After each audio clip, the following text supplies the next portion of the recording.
नमस्कार भाई दोस्तों, हमारा तो अब समझ में आया क्यों ये सरकार बार बार बोलती है हिंद सरकार ने एसएफजे को आतंकवादी संगठन घोषित कर दिया है, ये कर दिया है। दूसरी तरफ आपका जो आरएसएस है वो बैकफुट पर आ रखा है, बीजेपी है वो बैकफुट के ऊपर आ रखी है। लेकिन जो एसएफजे का वो पन्नू है, पन्नू बड़े खुलासे कर रहा है भाई।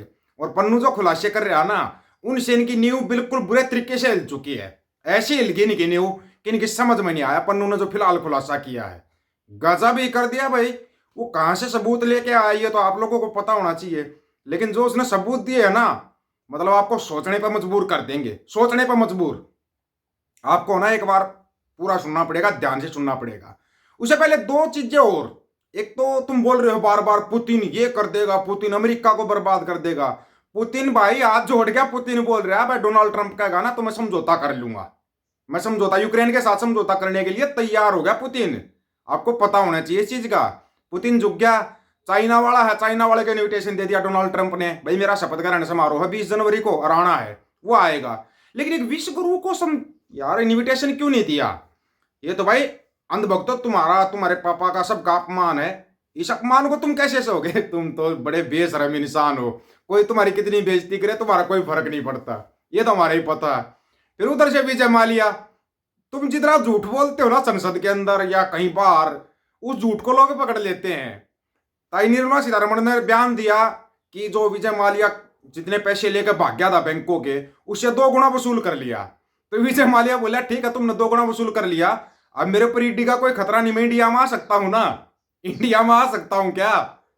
भाई वो भी है तो गुजराती, लूटने में तो माहिर। अगर दोबारा आ गया फिर वो 20-30 हजार करोड़ का चूना लगा के जाओगा, ये तो सबको पता है।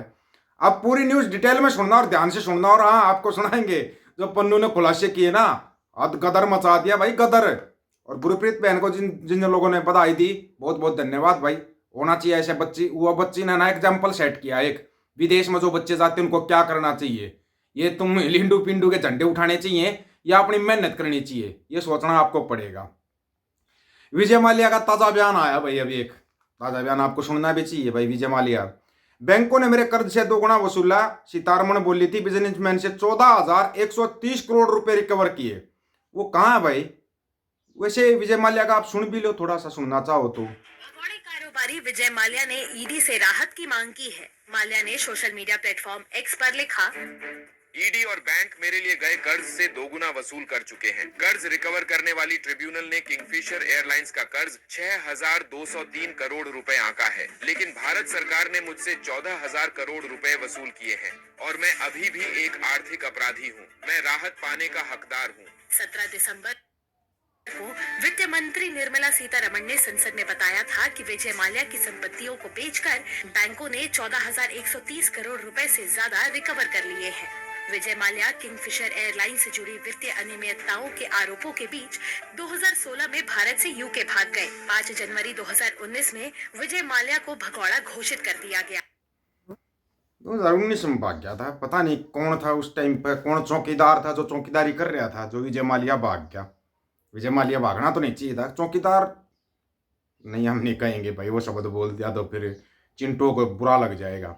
रूस के राष्ट्रपति व्लादिमीर पुतिन ने कहा कि यूक्रेन युद्ध वह निर्वाचित अमेरिकी राष्ट्रपति डोनाल्ड ट्रंप से समझौता करने को तैयार हैं। वह इस मसले पर ट्रंप से वार्ता कर सकते हैं। पुतिन ने कहा युद्ध खत्म करने के लिए दोनों ही पक्षों रूस और यूक्रेन को समझौता करना होगा। उनकी ओर से इस वार्ता के लिए कोई शर्त नहीं है, बिना शर्त के समझौता करने को तैयार है। तुम्हारा पुतिन ना पता हो तो।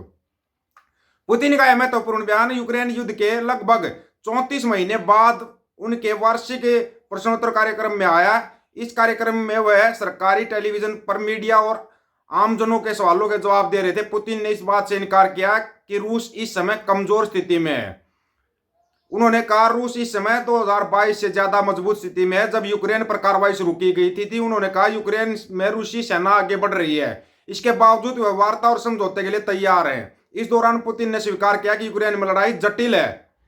मतलब दोनों चीजें स्वीकार कर रहा है, कमजोर भी हो रखा है और लड़ाई भी मुश्किल होती जा रही है। बिना शर्त के फिर समझौता क्यों कर रहा है भाई?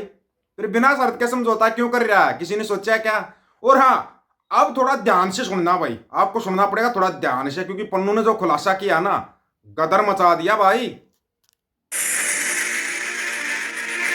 वाहेगुरु जी का खालसा वाहिगुरु जी की फतेह।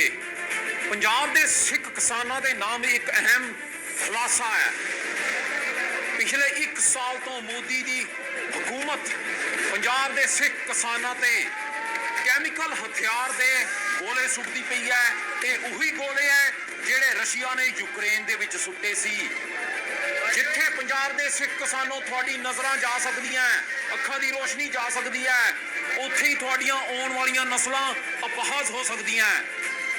Just like the chemical Russian journal who was first sanctioned and then pushed for use of chemical weapons in Ukraine.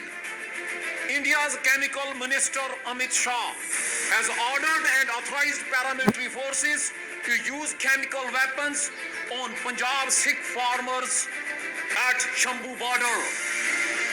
Scores of Punjab Sikh farmers have lost eyesight and dying a slow death because of the chemical weapon inflicted on them.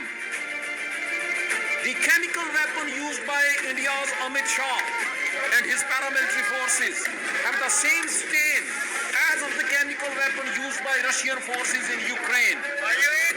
So now the question is India's Modi government using the Russian chemical weapons to suppress a peaceful sit-in dharna by Sikh farmers at Shambu border? And will India's chemical minister Amit Shah meet the same fate as did Russian general on December 17th with the blessings and support of the international community? Punjab ਦੇ ਸਿੱਖ ਕਿਸਾਨੋਂ, ਇਹ chemical ਹੱਥ ਗੋਲੇ ਤੁਹਾਡੇ ਤੇ ਸੁੱਟੇ ਜਾ ਰਹੇ ਹੈ। ਇਸ ਦਾ ਜਵਾਬ ਜਿਹੜਾ ਹੈ ਉਹ ਧਰਨਿਆਂ ਤੇ ਬੈਠਣਾ ਨਹੀਂ ਹੈ। ਇਸ ਦਾ ਜਵਾਬ ਪੰਜਾਬ ਦਾ ਸੰਘਰਸ਼ ਆਜ਼ਾਦੀ ਵੱਲ ਵਧਣਾ ਚਾਹੀਦਾ ਹੈ। ਤੁਸੀਂ ਅੱਜ ਨਹੀਂ ਦੇਖ ਸਕਦੇ ਕਿ ਇਹ ਕੈਮੀਕਲ ਹੱਥ ਗੋਲੇ ਤੁਹਾਡਾ ਕੀ ਕਰਨਗੇ। Amit Shah is a chemical minister, not a home minister. And will he meet the same fate as did the Russian general with the blessings and support of international community? 30 ਦਸੰਬਰ ਨੂੰ ਪੰਜਾਬ ਦੇ ਕਿਸਾਨ ਪੂਰਾ ਪੰਜਾਬ ਦੀ ਸਰਕਾਰਾਂ ਦੇ ਦਫ਼ਤਰ ਬੰਦ ਕਰ ਦੇਣ। Sikhs for Justice is going to internationalize the use of chemical weapons by the Indian security forces on Punjab's Sikh farmers. And सुन लिया, और ये सब हो रहा है। देखा हमने पिछले आंदोलन में भी देखा था, हमने ये जो जिस टाइप के गोले छोड़ रहे थे, आंखों में कई दिन तक जलन रहती है, अंधे भी हुए, बहुत से लोग अंधे भी हुए हैं, बहुत से लोग खत्म भी हो गए, बहुत से लोग खत्म भी हो गए। एक्चुअल में किया जा रहा है ये सब, किया जा रहा है ये सब। तो इसलिए है ना, ये धरने प्रदर्शन इनको छोड़ के और अपनी संयुक्त पंजाब की मुहिम के ऊपर ध्यान दे लो। फायदे में रहोगे, फायदे में। नहीं तो ना फिर जाओ, अभी तुम कुट खाते रहो, उसके बाद तुम्हारे बच्चे खाते रहेंगे। ये कौन सी लाइन दे रहे हो? लाइन दो बच्चों को, पहले अपना संयुक्त पंजाब मजबूत करो। भाई जो आना चाहता संयुक्त पंजाब के साथ ठीक है, वेलकम है। नहीं तो वाहियात की बयानबाजियां बंद करो, यहाँ धरना वहां धरना, ये धरना वो धरना। ये धरने सब बंद होने चाहिए, बंद होने चाहिए धरने सब। तब जाकर और अपनी एकता बनाओ। इस बारे में आप लोगों को क्या राय, अपनी राय रखना दोस्तों। आपकी राय का इंतजार रहेगा, आपकी राय बहुत महत्वपूर्ण है। सभी साथियों राम राम, नमस्कार, आदाब, सत श्री अकाल।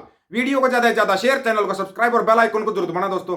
ऑफिशियल दीपक फौजी यूट्यूब चैनल बात और सच की करेंगे, अक्सर सच की बात हम करेंगे। वीडियो को शेयर करने की जिम्मेदारी आप लोगों की। गज के आखो, वाहिगुरु जी का खालसा, वाहिगुरु जी की फतेह।